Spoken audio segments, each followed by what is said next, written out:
But today is my 4-year sobriety We're celebrating birthday. Something very exciting. Whoop, whoop, whoop. So I am not the host of the F The Stigma podcast, obviously. I'm not the host of Fuck The Stigma, but I am Santana. And I am so happy to be here today because today we're going to be talking to you about your sobriety, your journey, your recovery, and all the things in between. Like, are you excited? I'm excited. I'm excited. I'm How excited are you to be on feeling this today? end. I'm all right. Mm-hmm. I'm happy that it's like I'm hitting another milestone, like 4 years of being like clean and sober, not having put any substances in my system. Like that's amazing. But I don't know, it doesn't feel like it's hit. I feel like there used to be so much more excitement with like, oh my God, Laisha, this is a milestone. You just hit another year and another year of sobriety. But this year it kind of feels like I have so much other shit to do. Like She's like, there's just so much going on right now. and honestly, in a sense, I don't feel like, I wouldn't say not confident in my sobriety, just not like excited about it as I used to be. Well, let's maybe navigate why that feeling is today. So let's kind of jump right in. So let's start about the decision to get sober and how I would like to talk about what was that moment for you in time, like your rock bottom, because everybody's rock bottom seems to be different. Of course. But I think that moment for you, like what was the deciding factor that you wanted to get sober? Like the straight out like point blank deciding factor was. I'm ready to give all of this up. It was after I got my third DUI and I was at the downtown Winston-Salem, North Carolina jail. And I was just like, how did I end up here again? And what made it even worse was I don't even know how I ended up in jail. I don't know if I like hit somebody with my car or I don't know what happened. Yeah, and it was just like it was just a straight blackout. And I ended up, it was because I got my third DUI. And that was the first time in my life I genuinely felt like suicidal and like I didn't know what the next step was. Like I felt just completely and like utterly lost. And had no direction. Obviously, the direction and like what people have been telling me is stop using, stop drinking and driving, but stop taking not Xanax. That simple. Yeah, and it's not that simple. It like didn't feel like a no-brainer to just stop. Well, I think that's because like to speak on addiction is one of those diseases that tells you you don't have a disease. So there is no validity to back up what everybody's saying. If you don't feel like you have a problem, your brain is telling, like chemically, like your brain is telling you nothing is wrong and everybody's telling you something is wrong.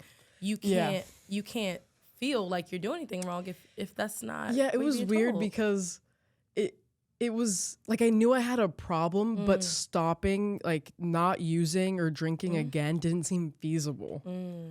Like, yeah, this is my third time in jail for another DUI, but not using, not drinking, not taking Xanax, not smoking weed, that's not an option. Yeah.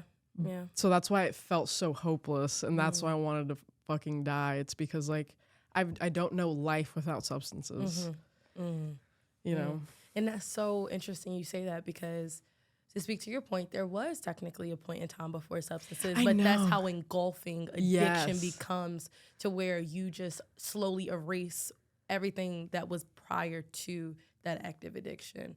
My next question is, what was it like coming into your recovery journey, knowing you wanted to get sober and needing to make amends with people? People talk a lot about becoming sober and they now have to reconcile with the things that they've done and in relationships and how difficult that can be when you are trying to become a different person, but it's almost like you are competing with who you were and who you're trying to be. It's like people have a very hard time separating the two for good reason sometimes, maybe not other times. So what was that process like for you to come to terms with what you've done, the damage you've done, and then how did going about reconciliation, if you went about it, how did that happen? Yeah, no, I definitely went through the amends process.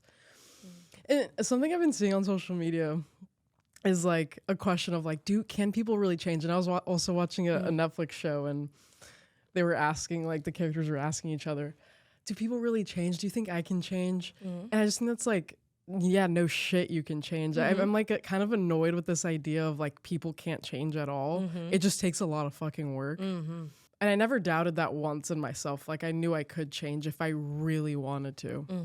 But yeah, I was at the point in my addiction where I was hurting everybody in my life. I was taking down people with me. If I'm getting a DUI, if I'm cheating, you're gonna, I'm with people doing the same thing. If I'm stealing from you, I'm definitely getting stolen from as well. Yeah.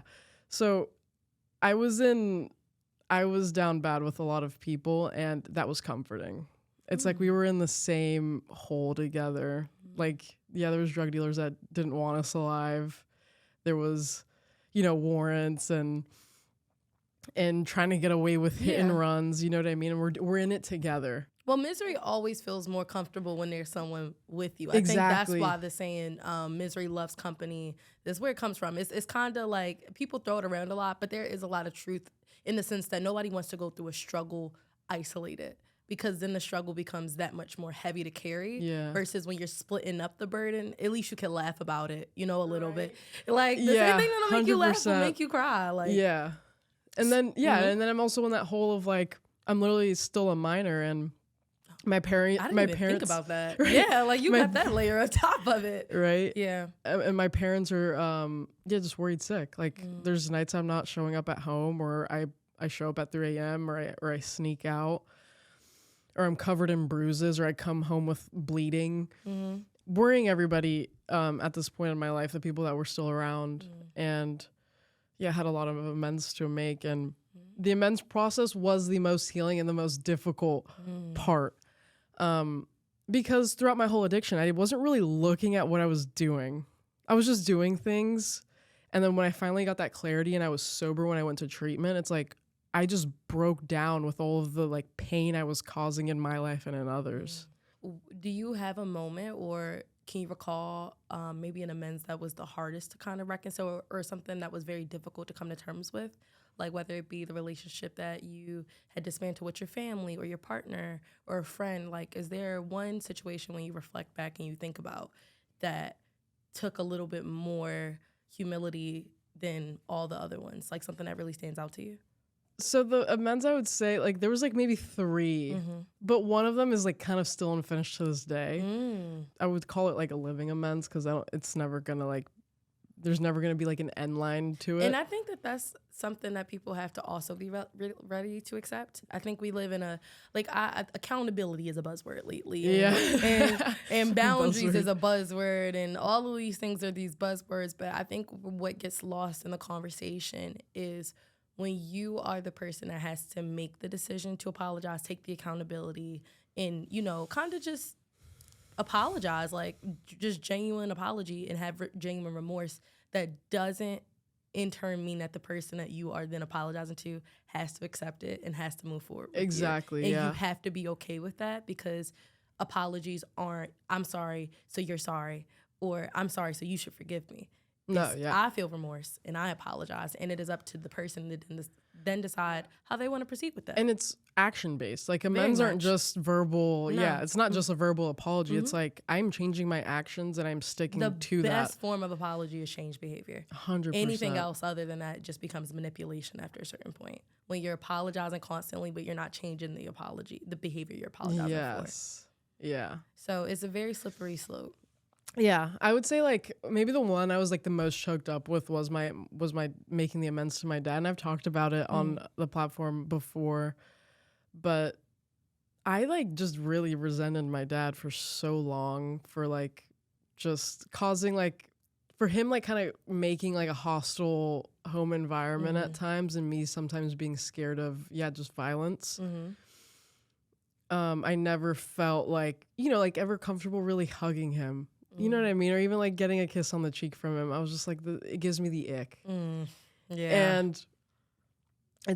we're not at that point now. Obviously the relationship has changed a lot, and I do feel more comfortable with my dad. But I just really had a lot of resentment growing up towards him. But then at the same time, like I'm looking at my actions now.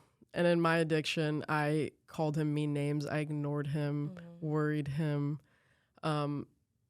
So that's what I focused on. I like personally forgave him for those actions. It's his first time being alive as well.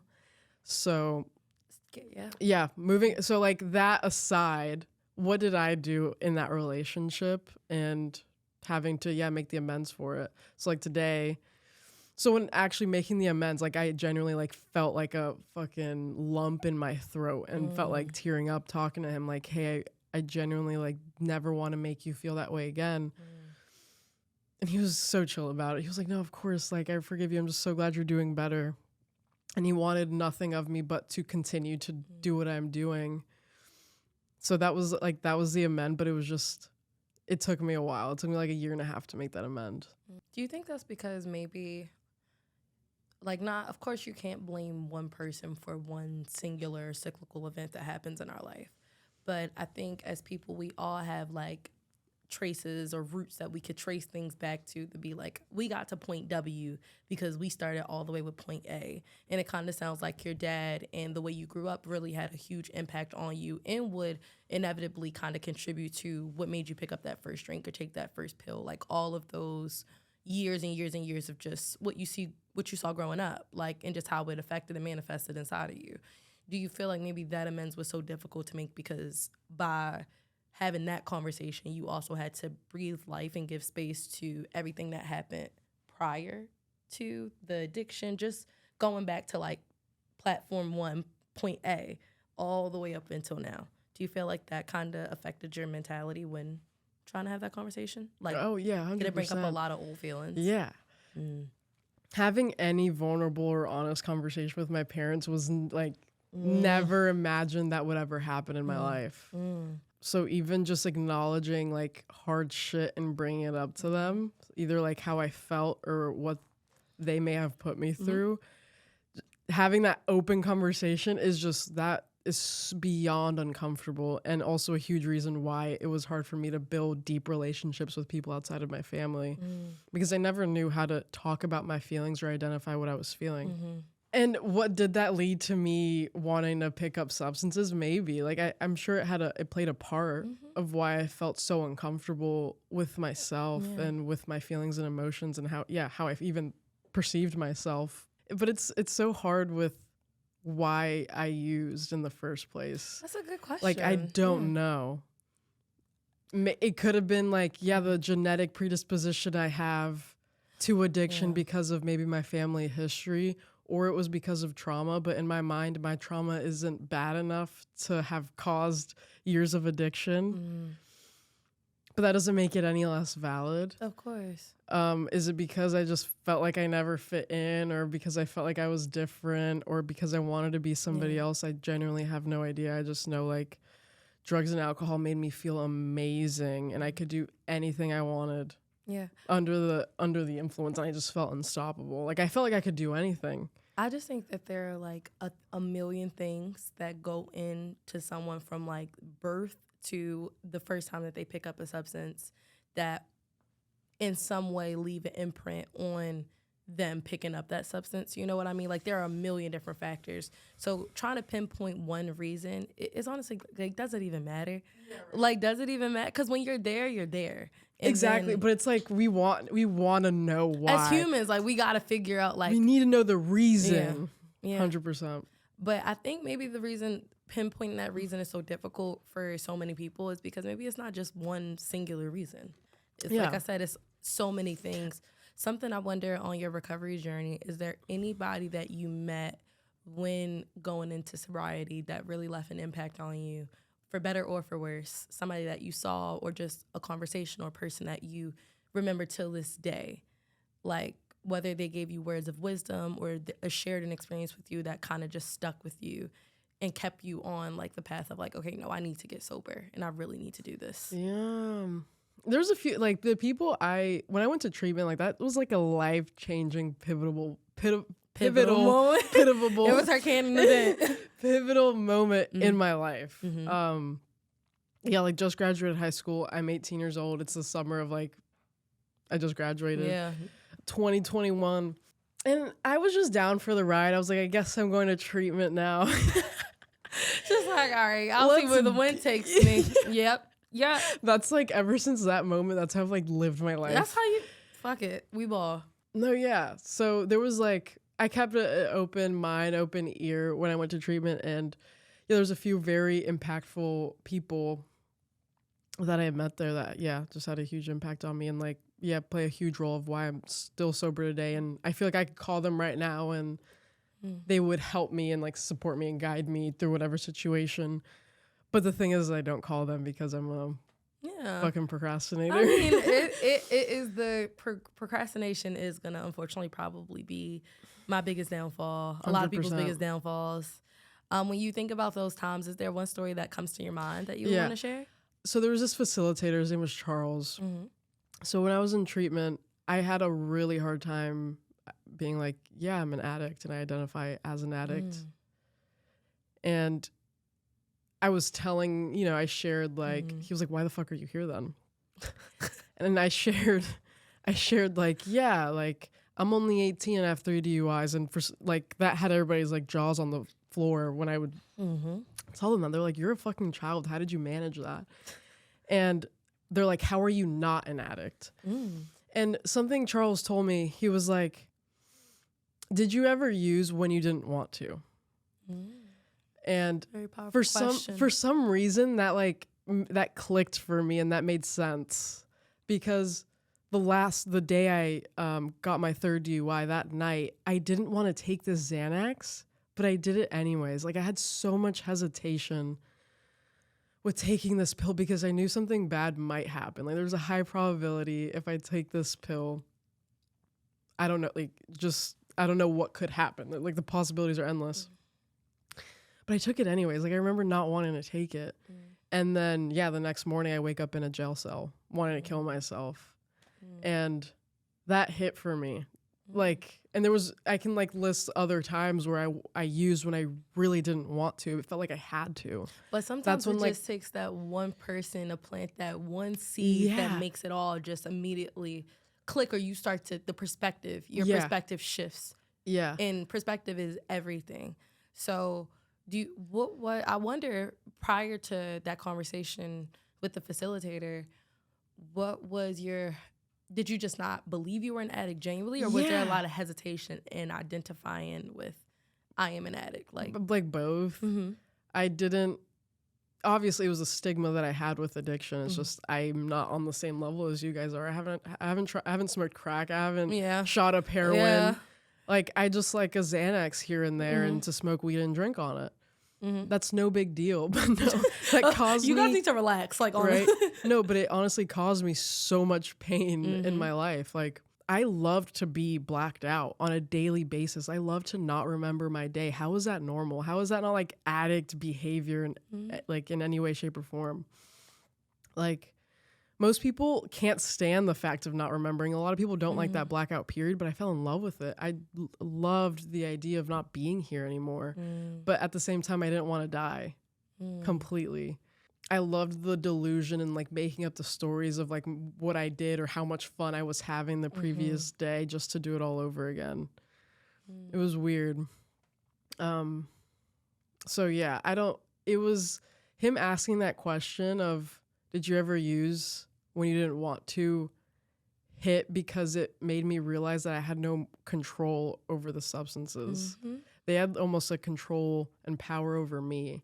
And I was under this delusion that I could stop whenever I wanted to, but clearly I couldn't. And that's the lie we tell ourselves. Yeah, and that's the lie we tell ourselves. And I think like people are addicted to so many things. And like social media is the biggest thing. I always say, like, I'm fully aware I'm addicted to it. It's something that every day I'm like, this is not good for me. I don't need to be on it. But it's that story that I tell myself, like, well, I could delete it anytime I want to. But then also that juxtaposition of like, I'm on Instagram and I really don't want to be on this right now. I know I shouldn't be on this right now. I should probably be doing something else. But that fight for control, like it just shapes so much of our life. And I think for you, I wonder, did you feel like maybe you fell in love with that blackout because you got to control? The thing is I wasn't in control in these blackouts. Like I never knew what I was gonna do. She's like, I have no idea what the fuck I would was do some on. crazy ass shit, like shit I. But just the control of you deciding that I'm not gonna be here, and I'm gonna make up, and I'm gonna live like escapism in a way. Like, I'm not here, so I don't know what happened, so I can create my own reality in my head about what happened. Exactly. I think that's what I liked. I can create my own reality of what happened. No, because I remember I feel really bad about this, but I gave my brother a Xanax one day and he like got a crazy ass charge that night. And he was like, I don't know how you do this or why you take this pill. This is horrible. You need to stop. And I even like kind of to this day still feel really guilty because I gave him that Xanax that night, and that charge like to this day is still affecting him. And there's other scenarios like that where I gave somebody a pill and they ended up in like a psych ward. That. I think that's the part of addiction that I don't think a lot of people want to highlight because it's a little bit more of an ugly part of it. Yeah, I mean, addiction is just not y'all. But I think and I know you've mentioned this before, do you have any guilt about some of the drugs or substances that you've introduced to people while in active addiction? And if so, how have you coped with that? How have you coped with that today? How have I coped? I don't even know if I've coped with it. I kind of just like almost don't think about it today. How does it make you feel when you hear me? Like me saying this, how does it make you feel? Yeah. Like let's sit in our feelings a little bit. No, I definitely have a lot of guilt with introducing people to substances or enabling or encouraging their use in substances. Because I've seen, just people like myself, like do things they would not typically do. Yeah, like it doesn't feel good to give somebody a pill and they end up in the psych ward. It doesn't feel good to give somebody a pill and they get it like a felony. You know what I mean? Yeah. Like that night, sure, of course, they had the option of not taking it. And it's like, in a sense, maybe they could have gotten the pill from somebody else and maybe the same thing would have happened. But like, no, I gave them that night, and maybe that wouldn't have happened if I didn't. It doesn't fucking feel good whatsoever. And I don't like the living amend for that is don't do it again. Don't just give people pills. But I don't know. It just doesn't feel good. Do you feel like you are able to kind of forgive and give yourself grace when it comes to those circumstances or situations? Or do you feel like having true empathy and really forgiving yourself for some of those things is a little bit more difficult than others?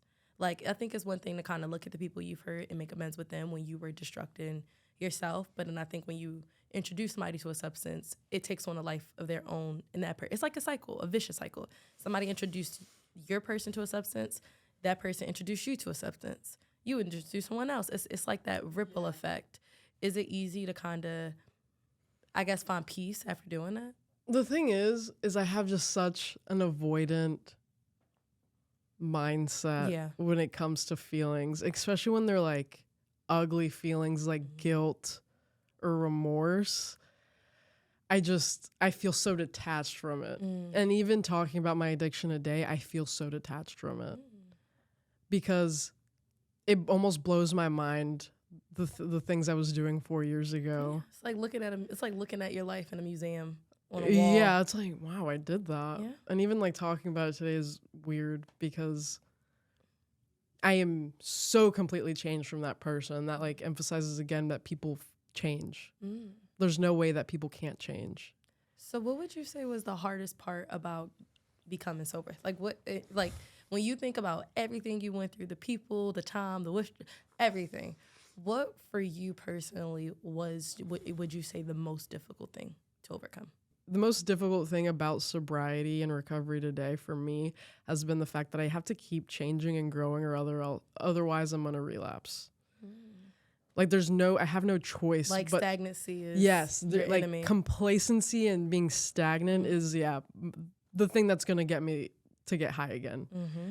There has to be like a constant looking at I can't run from my feelings anymore, which is what I was doing for years up until so I got sober at 18. For 18 years, I was running from my feelings and emotions. And now in sobriety, I can't do that. I don't have a choice now.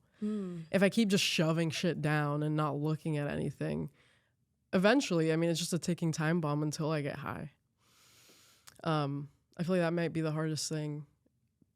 And yeah, like, of course, like making the amends and admitting I'm an addict and alcoholic, that was hard. But it's the fact that like now I have to have hard conversations with people. Like I have to look you in the eye and maybe apologize for something I just did.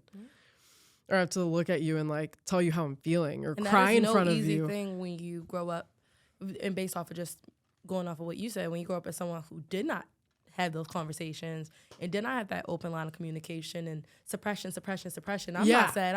That's I'm good. That's almost, it feels like my default is suppression. Like I'm good, y'all. Yeah. But you're not good. But I always say we cannot run from we can't run from ourselves, because what's going to happen is like actors forget their lines. That's what I say. That's what I say. So if you're pretending to be something, acting or pretending to be okay, you'll forget your lines. You'll slip up. The real you will come out. And whether that comes out in substances, relationships, self-hatred, hatred towards the world, like, you can't run from what you feel. And I think that a lot of people do that. And that's why conversations like this are very difficult and tough, because I think the beauty in what you do is you're taking the first step. You're putting the first truth on the table. So now the other person has to look inward and be like, all right, well, do I want to put my truth out on the table next? Or do I just want to be like, it's all good, you're good, and move on? Yeah, because I really like that. There's a lot of hurt there on their end too. Yeah. It's the truth. It's the truth. That's why I say actors forget their lines all the time. Something I also am really curious about. I would love to get your notes and thoughts as someone who went through an active addiction, came out of it. What is it like to then be on the other side of the fence watching someone else go through an active addiction? How does it make you feel? Does it bring up any old feelings inside of you? No, yeah, being in sobriety, because I've made a lot of friends. Mm-hmm. A lot of my friends are people in recovery that struggled with addiction. A lot of them have relapsed. Mm-hmm. And I've been in their presence when they're not sober. Mm-hmm. And like, I have a moment of romanticizing it. Mm. And then it clicks of, holy shit, that's a horrible place to be. And I feel for you and I sympathize, but I wouldn't want to be there again. And that's very true. And then also, like, alcohol. Like, alcohol is one of those addictions, because, you know, alcoholism runs in my family. I've firsthand, but I think alcohol is so tricky because it's so normalized. Wanna know what's... Oh, okay, so actually, I don't think she'll mind me talking about this. I have a really good friend, and I actually just talked to her on the phone the other day. I was her roommate in sober living, and like, she's just my girl. Like, I fucking love her. I know what you mean. She's like maybe like 20 years older than me. I don't know. Mm-hmm. And she doesn't really talk about her age. I mean, ambiguous. And I've seen her relapse, I don't know how many times, but we've still like stayed in touch. Mm-hmm. And I've seen her, I've tried to support her, and there's been times where like I'm genuinely worried and concerned for her life. Mm-hmm. She's had multiple suicide attempts. She's just not doing well mentally whatsoever, and I just don't know like how to support her or how to be there. But like this past week, I was just like was really honest of like, you know, that hard, but I love you, but you really gotta. Like, you're going to self-destruct. Yes. And I don't want to watch you self-destruct. I kind of just, like, summed it up to, like, have you noticed that every time you call me, it's because you want to talk about me and you never want to talk about yourself? Mm. And it's weird. It's weird when, like, somebody has been in and out of treatment. It's like, there's something you're running from, but we need to figure it out. Mm. For some people, it's just, like, maybe they're struggling with the higher power idea. Because having a higher power is like a really crucial part of finding sobriety. But I don't think that's the issue with this woman. And I'm like, what is it? And I'm like, I think it's just you are like not wanting to like feel. You're not wanting to talk about your feelings. In early sobriety, we have a lot to fucking process about ourselves. It kind of is selfish in the beginning because... You have to be. Yeah. You gotta, at that point, I think that is a very pivotal moment going into sobriety because you have to tune everything else out. You have so many things, like you're coming out of active addiction. You got a long road up ahead. So it's kind of like going up a mountain. You need to, at base level 1, you need to get ready, get prepped, and kind of just protect yourself. It's the same way when a plane crashes, they tell everybody, put your air mask on first before you try to help anybody else out. Yes. You have to do that. That's what it is in early recovery. So, I forgot what the initial fucking question was. Well, but seeing people in sobriety struggle with addiction. Mm-hmm. Yeah, I've seen it, and it fucking sucks because you love it. It feels like you almost love them more than they love themselves. And you do probably. Probably do because I honestly want to get your thoughts on this as well. Before I ask this question, I'll ask you first. What are your thoughts on functioning addicts? How do you feel about functioning addictions? Ooh.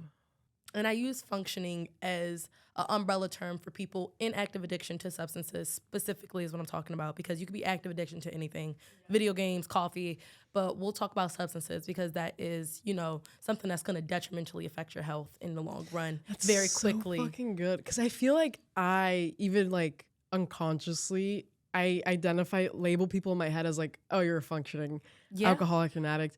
But what does that actually mean? I feel like, but I also feel like I had a mentor one day, like he was like, that's not a fucking thing. You're an addict or you're not. Exactly. So do you believe that there is a such thing as a functioning addict, or do you think it's a ticking time bomb situation? I definitely think it's a ticking time bomb.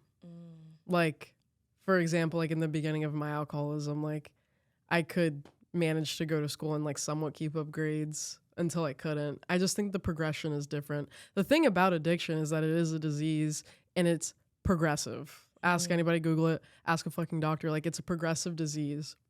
It'll get worse. It's just, it kind of varies on the person of like how fast or how slow. Similar to cancer. Yeah. Cancer sometimes could be rapid and go from 0 to 5 in 2 months, 3 months. And then sometimes it could be 10 years. Yeah. Like for me, it took like 3 years for my addiction to get to way too fucking bad for me to have to get sober. For some people, they can manage it for 20 plus years. Everybody's timeline is different. Like my timeline was to get sober at 18, and I, you know, God willing, so far I've like stuck with it. Some people like they get to that point of like, oh yeah, I can't actually live a life with substances until they don't realize that until they're 40 or 50. You know what I mean? Like it's just different. I don't think there is like a functioning addict, but it's weird because I've had people on the podcast come on and say like, oh, I've known people that casually use heroin like once a month. And I'm like, I would love to talk to them, see how that works. But I almost like can't wrap my head around that. It's a very nuanced conversation because I'll speak to alcohol. And this is something else I wanted to ask you. Like, for example, alcoholism is a very real, very prevalent addiction. But on the flip side of it, alcohol is almost glamorized. So then as somebody in active recovery, and when people look at you, nobody knows what you've been through. Nobody knows your story. So when people look at you, they don't think, oh, yep, she was an alcoholic a couple years ago. They're just gonna casually, hey, you wanna go out for drinks? How do you navigate a world with so much disposal, just at your disposal? Like, we just live in instant gratification. Whatever you want, you can get it. You want a drink, you can get it. Phone, get it. Anything you want, you can get it in 10 minutes or less. So it takes so much love, self-love, and will to be in active recovery and just be in your 20s, and with the social culture being like, let's go get a drink. How do you navigate that? No, for sure. I really sympathize for alcoholics because, I mean, I love to drink as well, but like I could take it or leave it. But I sympathize for alcoholics, yeah, because it's everywhere. It's such a socially normal thing to do. Even like a fucking brunch, like, let's go get a mimosa. I've always wanted to be that girl that could drink a mimosa, but I can't have that. But no, it's crazy because when I lived in California, I would literally just be walking down the Venice boardwalk, and this girl's like, hey, do you want a free sample of my margarita? She doesn't care how old I am, but she's like, please come try my margaritas. See what you think of it. And I could have totally taken a sip. She doesn't know I'm in recovery. I could have totally, drank right then and there, but I didn't. I was like, hey, you know what? I'm sober and I'm also underage. At the time I was underage, I couldn't have drinking legally. And she was like, you didn't have to tell me that. And I was like, I wanted to tell you that. Because, you know how many times I was offered a blunt on the Venice boardwalk as well? It's like, the fact that I had the power to say no to that is crazy. But I think that just speaks to how powerful you actually are. Yes. And how much... I don't like to call people strong because strong, what the fuck is strong? That's not a thing. I think resilient is the word I would use because it's a lot more power and courage and coming face to face with something that has so much control over you and then actively relinquishing that control with one word. Yeah. The thing that I kind of almost hated about sobriety was it seemed like when I first got sober, like you only really hang out with sober people. And I hated it. Almost felt like I was separating myself from the rest of the world. Yeah.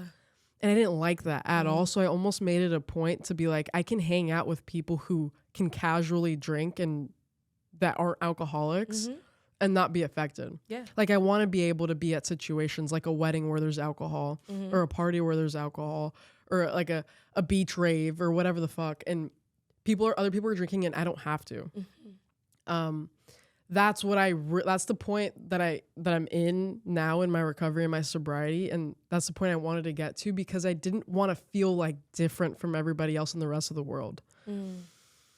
So I really wanted to make it a point of like, yes, I can say no and I can be in situations where alcohol or weed is around and like not feel triggered or like, I don't want people to feel like they can't drink around me because I am in recovery. Do you feel like the people that are in active recovery, and this is no right or wrong answer, of course, who only choose to engage in social situations with other people in active recovery, do you feel like it's almost like a safeguard or a safety net? Like it's not being truly, like not truly facing the music of this is sobriety living in a world where not everybody else has struggled with the same things you struggle with? Sometimes, I mean, it could be depending on the person. Like who knows, like they could be doing that because the second they're around alcohol, they might slip. You know what I mean? But I also think some people in sobriety and recovery genuinely just like being around other people in sobriety and recovery because they're like on that same wavelength. They understand, yeah. There's some people that casually drink that just like are on a good like frequency and you kind of don't want to be around them. Yeah. I think it just kind of varies from person to person. I feel like in early recovery, for sure, it might be a good idea that you're only with people that are sober. And speaking of people, how did your relationships change or transform from when you were in active addiction to when you were in recovery? How did you go about relationships, both romantic, platonic? Was there a big change or a significant difference in the way you approached and acted in those relationships? In terms of sexual and emotional relationships in my addiction, it was all shallow and like surface level. I don't think I was capable of having a deep emotional, intellectual conversation. Yeah. And it was, I was like in this very lustful place where like anybody I really spoke to, like I wanted to sleep with you for whatever reason. And then now in sobriety,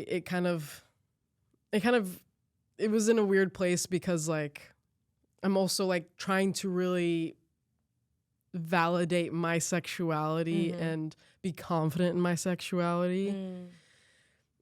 So I had a period of figuring that out. But like today and I also kind of like weird thing, I didn't want to be in a relationship with somebody that was in recovery. So like now I'm in a relationship.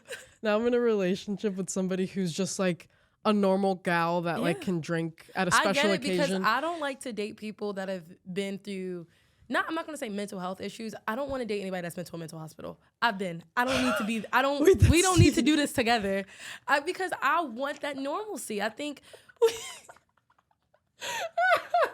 it's like I don't want to, I've been there. You can first date. Have you been to a psych ward?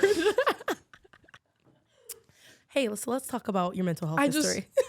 Something about it, I just like don't want to think about your recovery as well. Do you think you crave that normalcy though? Yes, that's what it is though. Like I told you, like I want to be able to be around, in my early recovery, I fantasized about being able to be around people, normal people that aren't, haven't been to rehab and all that stuff. I don't know why I crave that. Maybe it's like, do you think I wish I was like them or whatever, but I don't know. I don't want that. Do you think you had something to prove to yourself? Almost, yeah. What were you trying to prove? That I can like just maybe live a normal life. And it not having to be always like recovery talk and sobriety talk and all that shit. But to answer your question, my relationships today are definitely less. I'm at that point where I can actually talk about how I feel. Yeah. And set a fucking boundary and tell you when I'm uncomfortable or cry in front of you or comfort you when you're crying. I used to not be able to do that before. Yeah, it was bad. So, well, was there a point in time where you felt like maybe having that normalcy, being around people who weren't in active addiction was kind of out of reach or not in the cards for you? Had you ever, in your recovery between like I call it the in-between, but like the first month of coming out of active addiction, getting your first 30 days, it's a lot of gray area. those first 4 weeks, a lot of questions, I would presume. This is just from a generalized understanding of someone who has not been in active addiction, but just witnessed it. Did you have any moments in time where you considered like, okay, what if I can't exist in like this normal world around just everyday people? What if I only had to exist in these spaces meant for growth and sobriety around people who've been through the same thing? Did you ever have that struggle or no? Did you always know you could eventually work hard enough to live somewhat as close to a quote unquote normal life as you could? Yeah, I didn't really doubt it too much. Oddly, I haven't had, honestly, it's a miracle that I reached 4 years of sobriety. I don't know how I managed to do that. I feel like I blinked and now I'm 4 years sober. You woke up one day and we're just in the know. I never think that far ahead. Yeah, she's like, what the fuck? I didn't like, sobriety was just like, okay, this is the thing I'm doing now. And yeah, they always say like, it's a day at a time. Don't think too far. If you think about being sober for the rest of your life, it's not going to work. Like, you have to think about today. One day at a time. It's a good, honestly, it's fucking, it is a cliche. Everybody hates it, but it's so fucking true. Just take it one day at a time. Yeah. What do you think is the biggest misconception or biggest stigmatization when it comes to addicts in general? Is there something that you constantly hear that you get so sick of hearing about addicts because in your experience, that, like, for me, something that I think a lot of people just have a really big misconception about is that addicts are unintelligent. And I always say addicts are some of the most intelligent people you'll ever meet, some of the most resourceful, intelligent, creative. They unfortunately just have a disease. It's almost like when someone enters into active addiction, everything about them just gets stripped away and people just now solely see you as an addict. And then when you come out of it, it's hard for people to change their perspective back to, this is the person and this is their disease. It's like those two things become intertwined. Yeah. So when you think about that time in your life, is there something that now that you're on the other side of it that you hear a lot or you may run into a lot, or a conversation you've been seeing that you want to speak on that you just feel like there is a lot of truth or experience missing in these conversations? I mean, obviously, I interview people about the stigmas with mental health and addiction. But this is your turn to talk about your belief stigma. So I hear a lot of different things. Like you talked about how you hear a lot that people can't change. You fundamentally disagree with that. I think that might be the thing. That might be the biggest thing that I've seen. That people really think that addicts and alcoholics can't change. But that's like the whole, like in recovery, that's the whole premise. It's like we're on a constant like changing thing. And even people that aren't in recovery, I hope you're fucking changing and growing. What? It's not just limited to addicts and alcoholics, but it's like, it's just like very emphasized, like in our recovery, this has to be like, you know, you have to keep growing and talking and feeling and all that shit. But I've witnessed that a lot because somebody I just interviewed last week, he was like, I'm 10 years sober, and he's in the professional field, like of like addiction treatment and all that. And like his competitors like have doubt in him, or people he's working with have doubt in him because of his background. And some of the most successful people I know in my life are people in recovery that have multiples of years of sobriety. There's people in recovery that in a sense cannot change, but I think it's only, again, a matter of time before they relapse, in my opinion. I feel like that definitely is the biggest stigma. Like now today, I'm like, you know, I'm a responsible person that lives by myself, works, pays rent, has a child, my cat Shiloh, and we both have cat children. Shout out to the cat people out there. Lucky if you're watching this, meow meow. That's I love you and cat. But yeah, I would say that's the biggest thing, was that we can't change. Because I'm telling you, like the dramatic difference of, first off, me from my active addiction and now, and just the people I've met and the stories I've heard. It's like, what? You lived that? You did that? There's no way, because I know you're not capable of doing that today. Have you ever in your 4 years ran into a person or situations where people like to hold you to your past? I have this really funny anecdote and I'm writing about it. I'm writing a manifesto right now, guys. I'm not even gonna lie. Just not planning on doing anything. I just have a lot of thoughts. Isn't a manifesto when you're gonna do something bad? No, a manifesto. I've only heard of manifesto. Okay, so let me get some clarity. So people write manifestos when they're gonna like burn something, like the Unabomber. That's what people think when they think manifesto. Yeah.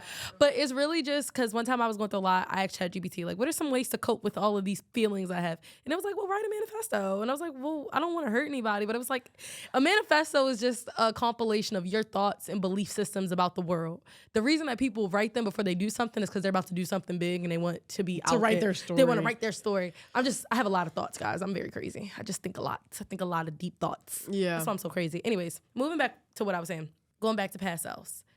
The question I have for you is, a lot of times I think people want to see you do better, but not better than them. Ooh. So then when you start to elevate to, I always say, like, everybody cannot breathe at the altitude that you can.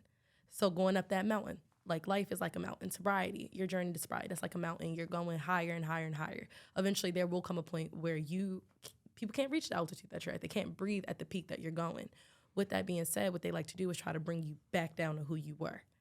And going back to that rhetoric and that idea that people cannot genuinely change, have you ever ran into a situation where somebody or people want to constantly remind you, or someone wanted to remind you of who you used to be in order to try to bring you back down to that space? Yeah, but like right before I got sober. And how did you deal with that? I cut them off. Ooh, okay, self-love queen. She was like, you gotta go. Yeah, which was hard because that was my best friend. I think I might have shared this story when we did that interview on Sunday. But I think you should really share it again. Yeah. To speak to that, it's very difficult when you are elevating and you're close with someone and they can't elevate with you, because eventually you have to leave them behind. Yeah. So how did that? I hate that. Yeah, how did you deal with those emotions?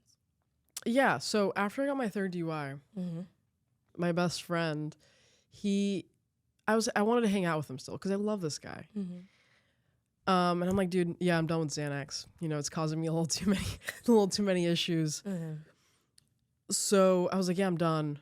But yeah, whatever, let's still hang out. And then I hang out with him and he's high on Xanax. I'm like, oh, you know, whatever. It kind of sucks because when you're hanging out with somebody on Xanax and you're not on it, it's like hell to be with them.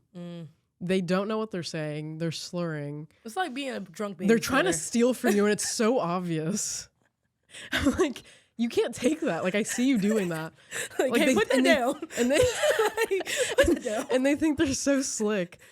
And I'm with this dude and I'm like, yeah, I'm done with Xanax. And he's like, here, like, take this pill. He's like, you'll feel a lot better. I'm like, no, like I told you, I really like clarified, I'm really done with this. And the level of disrespect I felt, and it was just because I was trying to be friends with somebody that didn't want to grow or didn't see the issues, that it almost felt like he didn't respect me. It felt like a lack of respect because the amount of tears I've cried about the pain that Xanax has caused me, and for some reason I still couldn't stop. And then you're sitting here like supposedly being my best friend, and you're like, here, just take it. You'll feel a lot better. It will solve things. Just hurt. And obviously I put myself in that situation of being with somebody who's still getting high, but I was just like, I think we're at different places now. And you're genuinely like trying to fuck me over in my face, but I also know you're not in the right state of mind. So I can't be super pissed at you, but what I'm going to do is separate myself from you. And how difficult was that? It was really difficult. Like, it ended really ugly. And that was like our last interaction, which really sucked. Because our last interaction was like, you know, obviously him trying to steal from me. And I was like, dude, I'm done. And then next thing I hear, he's dead. It didn't feel good. And how did you process the grief of... Me processing the grief from that death was just a whole lot of tears. That's just what I had to do. Yeah. He was an amends I procrastinated to make. And even at his celebration of life, I was supposed to write something and I didn't. I overslept and I was like gonna write it that night, but the jet lag, I was too tired. In the morning, we were kind of late for the thing. I was like, fuck. So I didn't write anything. But I was like, okay, it's fine. Like, I'll do it later. Like, just me and him moment, you know? And I didn't do it.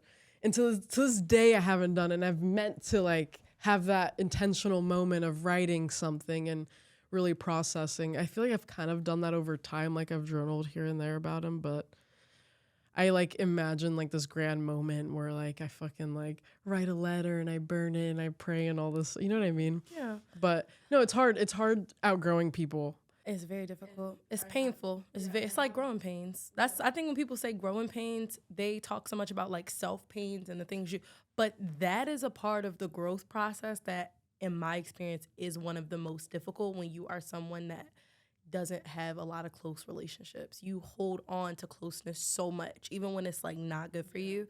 And it's not until it's so obvious in your face that it's like trying to sail a ship and somebody's like punching holes in it. You gotta let them go. Yeah. And so, yeah, it was hard. It was hard to do it, but I kind of had to.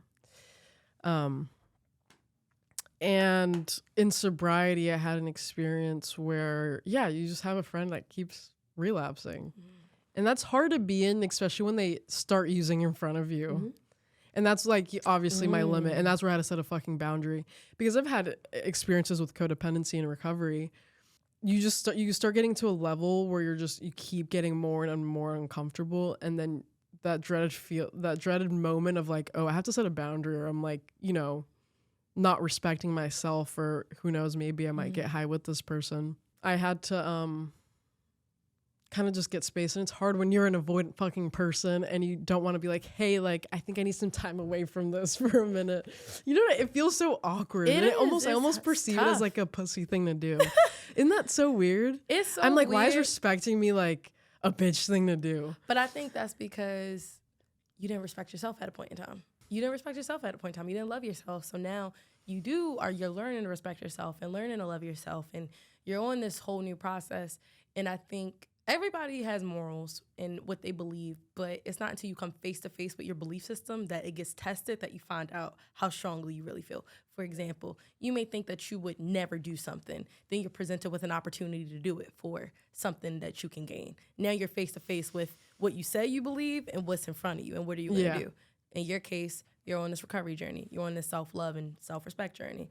The face-to-face is, are you going to keep allowing someone in your space that is pushing you back steps, that's making you want to go back to who you were, or are you going to put it aside so you can go forward to who you're trying to become? Because that's all. I always say, who you are, who you were, and who you're becoming, they're all the same person. So once you kind of recognize, like, this is going to affect me in my future, like, this is my future self I'm doing this to, what is the consequences going to look like for her? Things shift. And it's so much harder to have. It's so much easier to tell people, like, you should put boundaries and you should be a person that tells people how to, and then to be the person that actually does it. It's I don't think people give enough credit to that, and I'm very proud of you. And it takes a lot of strength and resilience. And like I said, I do not like using the word strong, but it's just a very difficult thing to do, to really put yourself first in every area that matters. Like work, life, home, substances, relationships. Like, that's why you just, you hit your, like, Kanye moment, like, fuck the world, like, I can't do this anymore, because it's just so heavy. To kind of bring it to, as we kind of, like, wind it down and enter into our close, what has been the biggest life lesson that you've learned from all of this, from the time of your addiction to the worst of it to the best of it? What's been the biggest thing that you've walked away? Just because you get into a recovery and you, like, you leave addiction, now you're in sobriety, doesn't mean everything's going to be great. It doesn't mean, like, you're not going to cry anymore, you're not going to want to die anymore, all those things. Like, things get hard. But somehow I haven't given up. Like, now we actually have, like, coping skills and coping mechanisms that are hopefully, like, not detrimental to us and others. Like, a huge thing is obviously not isolating anymore, but I feel like recently I've, like, where I am in my sobriety and recovery right now isn't my best. Like, I feel like I've had moments in my sobriety where I've felt a lot better. Like, there's been moments where I felt super content and like I was on the right path, and like I'm definitely heading towards, like, my life purpose and mission and all of that. And, like, I was there maybe a year and a half ago, and today I feel completely lost. I don't think I expected that with being sober. Like, I don't think just because I got sober, like, life is all good and dandy, but maybe subconsciously I did. Yeah. I did think that, like, me being sober is just the answer to everything now. Like, everything's going to be clear now because I'm sober. Because addiction was the biggest problem at the time. So. Yeah. Like, now I have other, like, I'm not really, like, super focused on my addiction issue. Like, my issue isn't picking up a drink or a drug anymore. Yeah. Like now it's, where do I find contentment? Where do I feel the most fulfilled? How am I showing up in my relationships? Am I staying true to myself? Am I fulfilling like Laisha's inner child needs? Yeah. You know what I mean? It's inward now. Yeah. It's like addiction was causing so many outward ripples that it's so easy. It's in your face. But the crazy thing is like I'm still dealing with the consequences of my addiction today. A year ago, I kind of wasn't. Like, I feel like a year ago, maybe I was like in a better place than I am now. But like now I'm fucking taking DUI classes that are fucking stupid and cost me way too much money. At 4 years of sobriety. You know, and like that's just fucking upsetting. Like I'm in the process of trying to get my North Carolina license back 4 years later. You know what I mean? Like it doesn't, I'm like, fuck, I kind of thought I was over. Like I was done with this. And it's not over. It's that mountain, babe. It's all, it's like it's a lot of up and down. And they, you know, that's like a common like cliche thing about mental health and recovery. It's like it's not just up. No. Like you're going up, down, up and down, up and down. And if you're me, you're going all the time, and like and it feels like I'm alone a lot of the time, especially recently, which hasn't felt super good. Like right now I'm not at my 100%. I mean, are we ever really 100%? I don't know, but I mean, maybe we have think little 100 moments. looks different for everyone. Like for me, I'm probably never 100. I would say I feel my best when I'm my most creative. When I'm flowing ideas and I'm spitballing and I'm thinking, that's when but that's what you say. You have to find that journey of what is your 100, because somebody's 40 might be your 100. Somebody's 100 might be your 20. Yeah. Like that's that inward self that I think that's the thing that I think addiction takes away from people, that autonomy, that sense of self, that identity, because you get so engulfed and warped into your substance. So then when your substance gets taken away, you kind of got to figure out who you were. Yeah, exactly. Like my whole life before was surrounded by drugs and alcohol. And like today, being 4 years separated from that, now I'm like, oh, what fulfills me? Yeah, what is life now?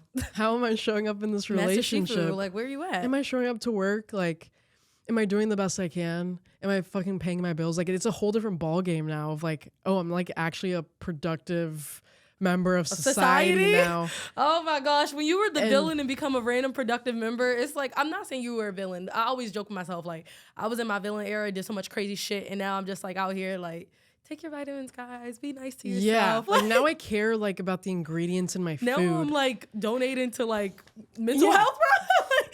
like how did I get to this point? No, but I'm going to yoga classes now. Like, what the hell is going on? I don't know what the point is of what I'm trying to say, but well, it seems like your takeaway. Just because I hit this 4 year of sobriety like milestone doesn't mean I am fucking happy. Like if I'm being really fucking honest, I'm not in my best place right now, but I'm really just like trying to push through. But I'm also I'm trying not to like romanticize the future or like dwell on the past of like maybe 2 years ago was a little better. I really am trying to stay in the present moment and trying to find the solution now and seeing how I can like show up and be productive and be content now. But it's hard. It's very difficult. It's hard when you don't know what to do. Like therapy isn't really working for me right now. And may I also add, you're doing it alone. Yeah, I'm doing it alone. Me isolating right now isn't really helping. But it feels like sometimes. But it's also like you're in a new city, a new state, new people, new everything. So it's you are kind of doing it alone. Like there's no parent in your ear. Like I am. And it sucks when people around you say they're there for you, but when I'm in your presence, it doesn't feel like that. It kind of feels like anything I'm saying is going over your head. In one ear, out the other. And that's not a good feeling. And it is a weird place to be when somebody tells you they're there for you and they would do anything for you, but when that moment really comes, they're not really there. It's like, where do you go from there? Where I'm at in therapy, like, I honestly don't think my therapist right now is a good fit. And I don't want to put everything that I'm going through on my partner at the moment. And I don't want every conversation with you to be super heavy. It's like, where do I go from here? Yeah. I don't want to do with all of this. I don't want to be alone. And for some reason, like, am I expecting you to like provide a solution for me? You know what I mean? Think, like, it's like, what am I looking for? What am I looking for? Like, I feel so lost with what my needs are. And like, what do I need right now to feel better? I know it's not drugs or alcohol. If I use a drug or alcohol, like my whole paycheck's gone. Everything I've worked for the past 4 years is gone. Yeah. It's like, I don't want that. But what do I need? I want now?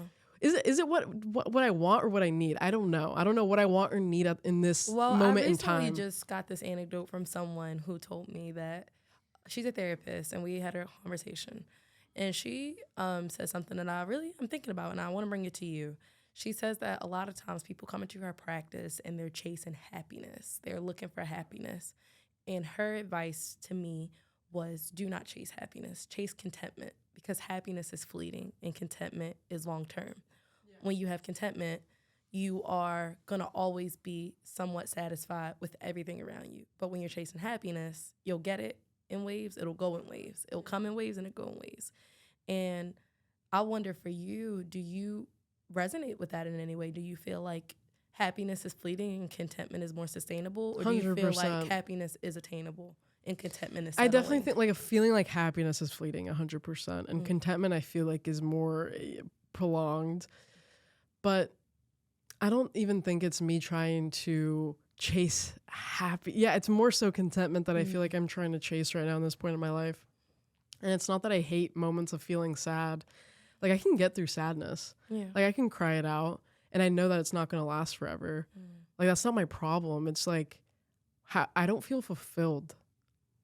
And just me being sober doesn't feel like enough anymore. Like, I need more in my life, and I don't know what direction to go in to get that feeling of fulfillment or contentment. And there's no blueprint. Nobody can tell me what I need, really. I have to do like some deep inner work of like. Well, I mean, as fucked up as it is to say, I grew up chronically online on the internet. Yeah. So it's crazy as it sounds, when I've been at some of my worst, only thing that ever made me feel better was going inward and putting on that camera and just talking about what the fuck I had going on. Even if I had no clue, it just felt good to get it out and feel like I was doing something with it. Yeah. So maybe going inward and maybe making this the time to start that. All right, y'all, this is the Laisha Show, and I have no idea what the fuck is happening, but I'm here for it, and y'all are just gonna have to be along for the ride. Yeah. And then maybe in that way, or even conversations like this, I think at the very least, even if you don't get a solid answer, you're connected with somebody on something. Like, you're getting it out of your system. So it's not like you're waking up with it on your chest, you're going to bed with it on your chest, it's in your mind, it's in your thoughts, it's like, just lingering. Like, the fact that like what I'm resulting to make me feel a little better now is Love Island and fucking some fucking Netflix show is crazy. It's escapism right now, maybe. Just going into like a different... and that's like what I used to result to back in the day of like, let me just immerse myself into someone else's life or like somebody else's like fictional like story. Yeah.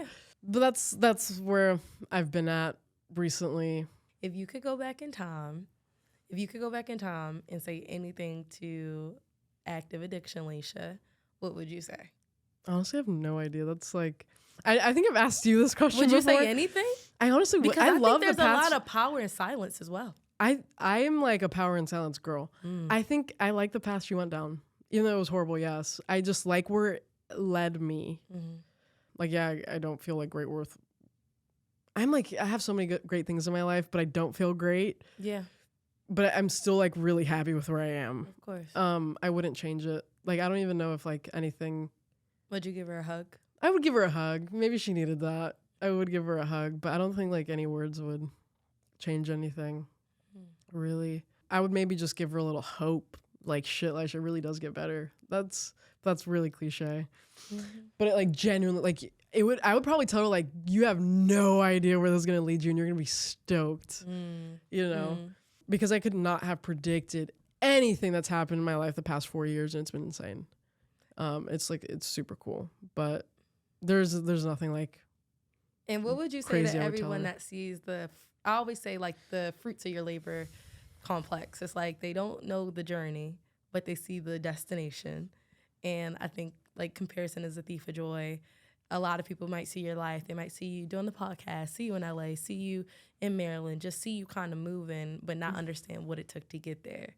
to somebody on their own path, on their own journey right now, struggling with their own feelings, their own self-doubt, or their own addictions, if there's a message you could give to somebody in that moment today, in this present space right now, would you give any notes to them? I would just say it kind of takes a lot of vulnerability. Like me, like the cool shit I've done in the past 4 years of my life, I credit to a lot of vulnerability and being honest with myself and others. Like if I was never honest with myself in the first place, I'd probably be in North Carolina right now. If I wasn't honest on the internet, we wouldn't be having this conversation right now. You know what I mean? Do y'all hear that? I'm also really grateful for the people I've met along the way. Maybe that like I don't talk to on a daily basis. Like but just those ripples. Yes. Those people that there's so many people I've seeds. like. It's like seeds being planted in a garden. You don't see the fruit the next day, but you see it in time. There's so many people that I've met just like that I've been around just like in a season, and they have such a profound effect on me, even though like I don't reach out today. But that's people, reason, seasons, lifetimes. Yeah. Some people there for a reason, season, lifetime. The season people are very important people because they play that middle ground role. I think the reason people teach you the lessons, of course, but the season people, they may be there for 6 months, maybe a year, but they leave a lasting impact on you for the lifetime people to come in and take their place. Yeah. It's like the lifetime people can't come and have a seat at the table without the season people showing you just the different seasons, the good seasons, the bad seasons, all the different things in between. Yeah. So I think I give a lot of credit, and we should all give a lot of credit to those season people because 100%. they make a very even big the shitty impact. ones. Grateful for you. Yeah, they leave a very big mark on us. Some of my most important interactions are from people that I barely know or worked with for 6 months or talked to for a year. We don't contact each other now, but it's honestly like we don't need to. Our chapter ended, the story closed, and I am very appreciative of the fact that I got to be a part of it. So I remember for the thing I did for the nonprofit you work for. Yeah. The question was. Should we give context to what that was? Yeah, if you want. Yeah. So recently, Laisha, you came on an IVIM Girls podcast to talk a little bit about your story with addiction. Can you tell us what that experience was like? It was good. So the way that we kind of like entered that was I had to like submit a written thing to a question. I got to choose from the listed ones. The question I chose to answer was, what is a burden in your life? Was that the question? Yeah, what is a burden you still carry? Oh, yeah. Very big question. The only one that picked that one. So really? Very, very I just powerful. thought that was the most intriguing one. Very powerful. I feel like, and what I answered, like the burden I still carry is just being an addict in recovery in general. And the consequences that I've been facing from that, which we've kind of talked about throughout this entire episode, it's like there won't be a day where I don't think about being an addict in recovery. There won't be a day where I don't think about the DUIs I got or the fact that I don't have my license or the fact that I've hurt many, many people or the fact that there might not be a day where my parents trust me 100%. Like that is a burden I feel like I'm going to have to carry for the rest of my life. Like if I could choose, honestly, if I could choose to not be an addict or to be an addict, I probably would still choose to be an addict in recovery just because it like, I had no choice but to like act now and fast and grow. That's the only reason I would choose to be an addict. But it's like, I feel like I'm carrying a lot of weight a lot of the time. Like it doesn't feel good to be somebody that hurt a lot of people or that has to pay thousands of dollars to the court. Or like think about the lives I've threatened when I'm driving on the streets. You know what I mean? Like that doesn't feel good. Like it's a fucking burden. I feel the burden of my friend passing away, of my brother's charge, of the relationships I've hurt. Like those will never be 100% almost in my eyes. So being an addict in recovery, I perceive almost as a burden, but at the same time, sure, I'm grateful for it because I wouldn't be where I am today without it. And I would honestly say, like, with all that pain that you have, I don't think it's anything that will ever really remedy it or make it any easier. Because I just think that those are, unfortunately, just the ugly truths of life. Yeah. Sometimes you are the quote-unquote villain in people's stories, depending on when they meet you. Sometimes the way we're introduced to things is the way we perceive them. So when somebody meets you at your worst, unfortunately, you have to just go on living knowing that is going to be their entire perception of you. Pretty much, unless they have another interaction, and the chances of that happening are slim to none. However, I don't think it's so much about the fact that you have all this pain. It's now a question of what are you going to do with all this pain? Exactly. What are you going to do with it? Because we all have stories and we all have pain. Yeah, I mean, and your pain is no less or more important than anybody else's because pain is not comparative. I don't like people that play Trauma Olympics, y'all. It's not a... That was I've talked about it before too. The Trauma Olympic conversations. Trauma is trauma no matter how insignificant somebody may try to make it feel for you. If it affects you fundamentally, if it lingers in you, it's categorically trauma. Yeah. So with that being said, like the question I present to you is like, what do we do with all this pain now? How do you want to use this pain in your life? Like 5 to 10 years, what is your hope with your story? First off, I really agree with, like, I've talked about that so much on this platform of like, my trauma is valid. You know what I mean? Like the shit I experienced, the shit that made me cry, the stuff that took me years to get over. Yeah. That was trauma. Very. And that doesn't make it any less valid than anybody else's. Yeah. Which took me a long time to get to. Because people will genuinely go. And it's also like me genuinely comparing my trauma to others. You'll do it to yourself. Yeah, you'll do it yourself. You'll hear your story, hear theirs, be like, well, shit. Mine isn't do anything. Yeah. But it's like, no, you did. And they went through something, and that's their story, though. It's not yours. All you can do is live in your story and your truth and know what affected you. Yeah, exactly. What was the question you asked? I'm sorry. I asked, like, with all the pain and trauma that you've been through, like, in the next 5 years, 10 years, like, what is your hope with your story? What do you really want to, how do you want to take that and use it? Obviously, like, doing Fuck the Stigma, I want to keep using my story to kind of help others like early in their addiction or young people struggling with addiction to get out of it is a main thing. I feel like when I started Fuck the Stigma, that was like a huge thing for me, is like, oh my God, I have a platform to help young people struggling with addiction. Because it was hard for me as a young person to come to terms with being an addict and an alcoholic and having gone through trauma, X, Y, and Z. So that's a main thing. And I feel like I kind of have to do it now because I'm still young. But yeah, then the long-term plan, I have no idea. No idea. Anybody has, I always say like God laughs at our plans, or whatever you believe in laughs solely at our plans. I laugh at my plans. I do too. Focus so much. I had a whole idea to start a whole company last night. Like me too. I just had an idea to start a whole restaurant, babes. Yeah. I constantly am thinking about my future, and people will categorize it as a good thing, like it's so good that you're future. But I'm like, it's not though, because shit can change in an instant. And all of these values that I'm putting into something, I don't even know who I'm gonna be. I could be a totally different person. I could be the same person. And I'm really trying to, I really love the mindset you have of, and you talked about this in the podcast, like just day by day. Like show up today, do the best you can, go home. It's easier said than done. It's so much easier said than done. But it really comes down to like, what can you do today? I feel like that's where a lot of my procrastination comes from, because I think I start thinking about a few months from now when it's like, I have to do something today to get to that point a few months from now. You know what I mean? Yeah. I feel like that's a good foundation. It's like, what can you do today to maybe better yourself or to get to a somewhat goal? It's very true. But yeah. I have no idea what's happening tomorrow, what's happening in 5 years. But like I said, my belief system and what keeps me grounded and centered, especially when I start having very self-deprecating feelings and thoughts, is who I was. So going back to the child me, to the current me, and to the future me, they're all the same woman. They're all the same person.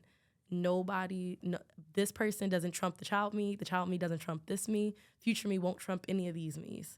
I have to just really embrace everything that I feel, because the decisions I make right now are going to have the consequences, not for me today, but for me later on. Yeah. And do I really want to do that to myself? Or even thinking about like the deprecating, the harm, the self-harm, even things like sex. I always say sex can be self-harm. Sex 100%. Yes.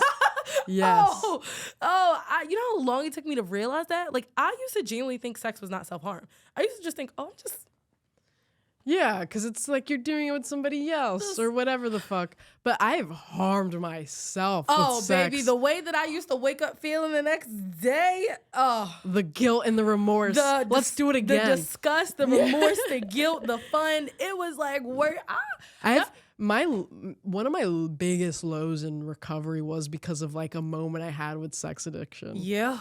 Sex addiction is a really vicious one because another one that's glamorized by the world, another one that's not really heavily talked about in terms of like even like porn addiction. Like sex addiction is so real and it's so scary because it fulfills you so much in the moment. But when you break out of the moment, you're like, what the fuck did I just do? With that being said, things like that, I have to be like, me doing this is basically like me punching a little girl in the face.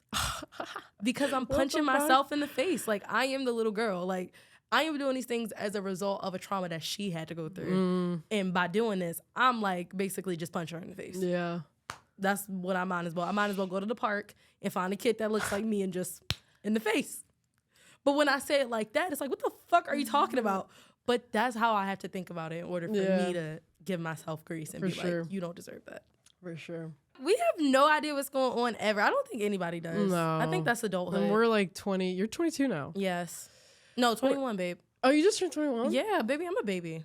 Oh, damn. You're 20? You're 20? Nobody has to know, baby girl. What? You never seen that TikTok? No. Fuck. I'll show you later. We're literally 22. We don't know what the fuck's going on. But also people, I know 40-year-olds, they're like, I don't know what's going on either. And I know people getting married, people in jail, people dead, people on drugs. I know. I think I've seen it all right now. And my consensus is everybody is just doing the best with what they've got. So my message to you is you figure out whatever feels good for you, because at the end of the day, nobody knows what it's like when you have to go to bed at night with yourself. And when you die and when all this is said and done and the curtains close, all you have is you and your impact. So figure out, what do you want your impact to be and how do you want to tell your story? Because you are the author. No, that's really good. Well, how do you feel? Do you feel light and free? Happy 4 years of sobriety. I know. We're actually filming this the day of my 4 years. It is your 4-year anniversary today. August 1st. I am so proud of you. And what a cool month to do sobriety. Like, August 1st is such a cool sobriety day. That's a good day. And it's like a start of a new season. It's like the inputs. Like, I am so excited for fall. You don't understand. Bitch, I have the pumpkin. I have Fergie's album ready. I have a pumpkin spice count. No, this is great. Boots out. And I actually genuinely really appreciate you coming to do this today. Thank you for having me. Of course, I'm so sorry about pushing the time back. Like, literally, I was like super manic on Tuesday. I literally couldn't wake up. Like, I have been really struggling with getting up recently, so it was okay.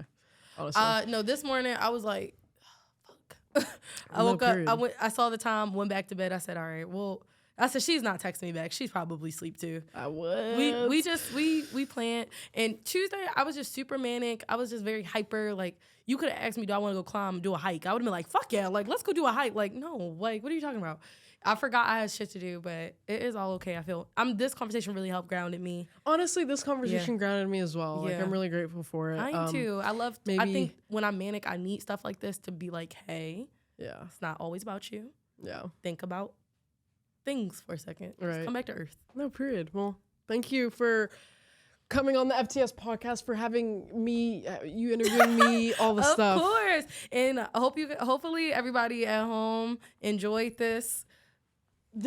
Enjoyed this content switch. It was very fun to be in this seat. And it was really, really cool to hear you talk. I feel like you are the observer, you are the listener. So it's very nice for me as a viewer of Fuck the Stigma and as your friend to kind of sit and be on the other side and hear your story for a change. No, thank you. Thank you so much. Yes.